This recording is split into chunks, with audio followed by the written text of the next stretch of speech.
Booked and busy sa kanya-kanyang projects ang ex-housemates ng kauna-unahang Pinoy Big Brother Celebrity Collab Edition. At ngayong magkakaroon na ng PBB Celebrity Collab Edition 2.0, di raw maitago ng ex-housemates ang kanilang excitement. Payo ng kapuso ex-housemates na sina Will Ashley at Michael Sager sa mga kapwa nila kapuso na papasok sa PBB House. Just be yourself. Kasi dadaling ka nun sa magandang bagay eh. Advice ko lang, enjoy the ride, enjoy the journey. Nagbahagi rin ng tips ang kapamilya ex-housemates na sina Esnir at River Joseph sa new batch of housemates. Sobrang bago pong tong tip na to. Be authentic. Huwag ubusin yung pagkain kaagad kasi yun yung ginawa namin. Na-excite kami nung first day namin, kinain namin lahat. Mula naman sa other half ng Team Breka na itinanghal bilang big winner ng edisyon.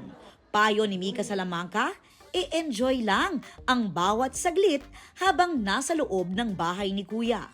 Huwag niyong i-overthink, huwag kayo mabuhay sa opinion ng mga nasa labas. Mabuhay kayo sa loob, enjoyin niyo lahat ng moment na nandun kayo.